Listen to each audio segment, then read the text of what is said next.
Hello, everyone. Teacher Casey here, and today is day 4 of the 12 Days of Christmas Challenge from Creative Fabrica. Today, you'll create and share a project made with Creative Fabrica's 3D SVGs. So, what are the 3D SVGs? If you've ever seen those layered paper projects that look super fancy, that's a 3D SVG.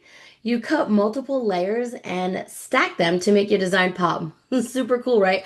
Okay, I had to look that one up. I didn't know. And the prize is a huge paper crafting kit. Seriously packed. So, once again, the links are below.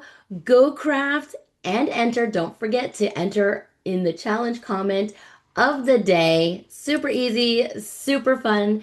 Tag me in something on social media so that I can see your projects.